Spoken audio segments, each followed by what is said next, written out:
Mengejutkan, Prabowo datangi Habib Rizik. Grace Natali harus minta maaf. Kasihan sekali Prabowo. Dulu disisipkan Ratna Sarumpait.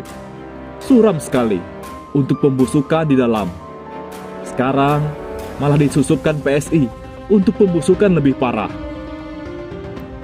Beberapa hari yang lalu, saya diminta tanggapannya oleh seorang sahabat tentang sebuah isu bahwa Pak Prabowo menyesal pernah dekat dengan kelompok Islam yang dianggap intoleran.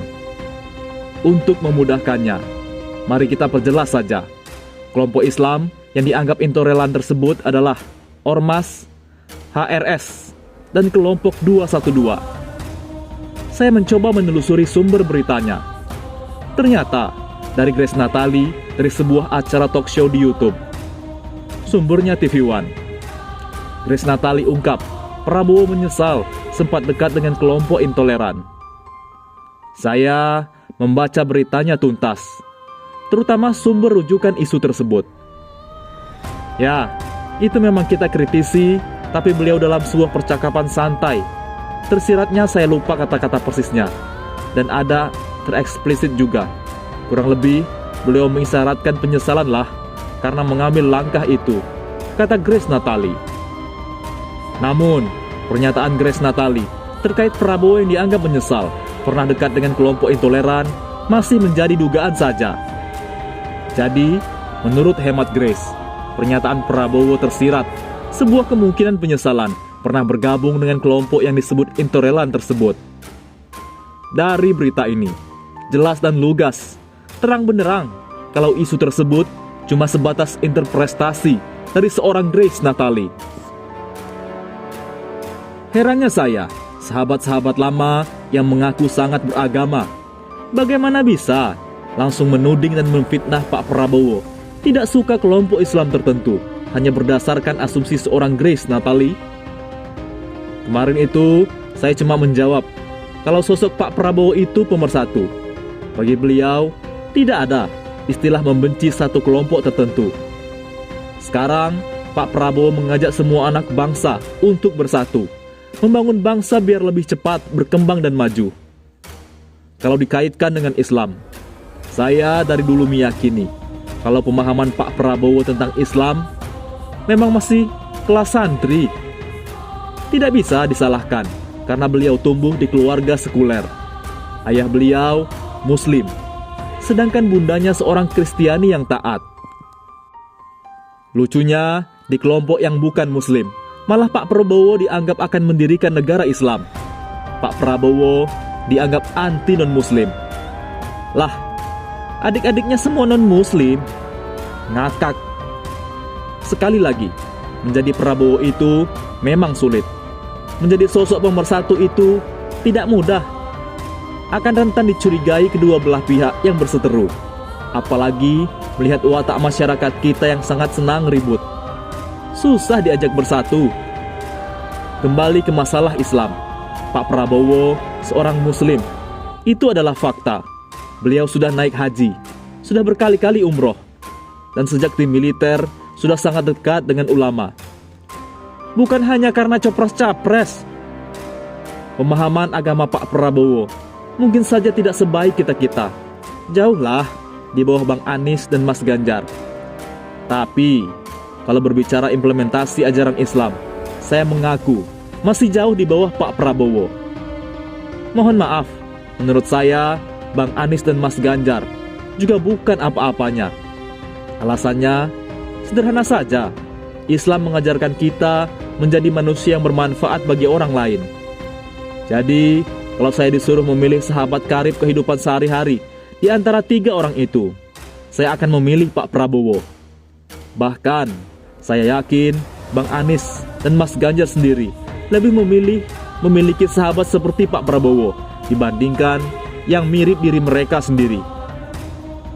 Kalau tidak percaya, coba tanya beliau berdua. Siapa sih yang mau punya teman yang masih sanggup menikam dari belakang? Atau sahabat yang anak mami? Kalau saya jelas, tidak. Entah ya, kalau Anda.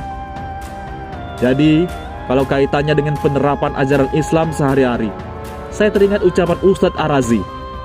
Beliau yang merasa seorang yang paham agama, seorang yang menjadi panutan umat, tapi beliau mengakui kalau berbicara keikhlasan, beliau hormat dan mengakui kelapangan hati dan jiwa besar sosok Pak Prabowo. Jadi, kalau berbicara isu Pak Prabowo menyesal pernah dekat dengan kelompok Islam yang dianggap intoleran, saya menyarankan agar kawan-kawan yang sudah terlanjur memfitnah, sudah duluan mencaci maki Pak Prabowo, agar tobat nasuha. Kebencian membabi buta kalian kepada Pak Jokowi, yang kemudian kalian lampiskan kepada Pak Prabowo, sungguh tidak sehat bagi masa depan bangsa kita. Sama juga dengan Grace Natali dan kawan-kawan. Tudingan-tudingan kelompok Islam intoleran kepada anak bangsa yang tidak sepakat dengan pemerintahan adalah sikap yang benar-benar jahat. Politik belah bambu yang dilakukan oleh Grace Natali dan para politisi yang gemar menyudutkan salah satu kelompok Islam adalah kedengkian. Menyanjung tinggi kelompok Islam yang pro pemerintah dan mencaci maki kelompok Islam yang dianggap oposisi. Kedengkian dibalut sikap politisi ini, kalau terus-menerus dirawat, akan membuat bangsa kita terus terpecah dan bisa jadi perang saudara. Semoga Grace Natali bisa bertobat. Ayo kita semua mengikuti kebesaran hati dan jiwa Pak Prabowo. Tidak ada lawan, apalagi musuh kalau sesama anak bangsa. Kita semua adalah saudara, terlepas dari pilihan politik menyikapi yang berkuasa. Karena siapapun presidennya adalah pemimpin kita semua. Sebaliknya, rakyat yang menjadi oposisi adalah keniscayaan dalam sistem demokrasi. Di lain sisi, sentil Grace Natali bin Samsudin sebut kelompok Islam lebih menyesal pilih Prabowo di Pilpres 2019. Mantan Ketua Umum Majelis Ulama Indonesia MUI Pusat, M. Din Samsudin, mengatakan pernyataan Wakil Ketua Dewan Pembinaan Partai Solidaritas Indonesia PSI, Grace Natali, bahwa Prabowo Subianto menyesal didukung oleh kelompok intoleran sangat merugikan bakal calon presiden Prabowo Subianto. Pernyataan demikian bersifat tendensius dan sinistik karena dialamatkan kepada berbagai kelompok Islam yang pada Pilpres 2019 mendukung Prabowo Subianto, ujar Din Samsudin kepada Harian Terbit di Jakarta, Minggu 27 Agustus. Kalau Prabowo tidak mengatakan hal demikian, kata mantan Ketua Umum PP Muhammadiyah, dan itu hanya penafsiran dari penafsiran.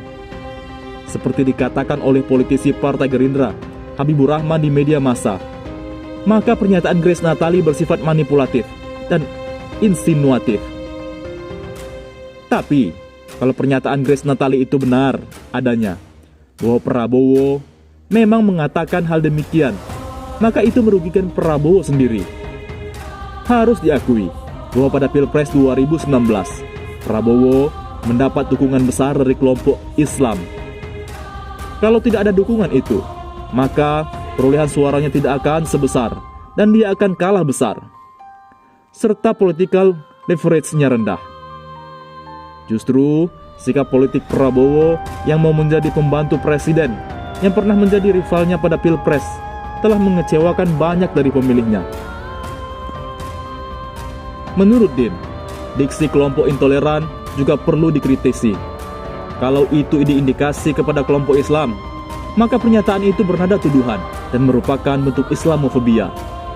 Tidak elok kiranya kalau narasi politik yang dikembangkan oleh para politisi bersifat tendensius dan insinuatif, karena nanti akan dibalik bahwa sesungguhnya penuduh kelompok lain intoleran adalah sang intoleran sejati, papar Din Samsudin. Di lain sisi, Wakil Ketua Umum Partai Gerindra angkat bicara Habibur Rahman mengatakan pernyataan Grace Natali hanya sebatas tafsir dari penafsiran atas perbincangan dengan Prabowo. Ini kan penafsiran atas penafsiran. Si Grace menafsirkan pernyataan Pak Prabowo, kata Habibur Rahman kepada kantor berita politik Ermol, Minggu 28 Agustus. Bagaimana menurut pendapat Anda?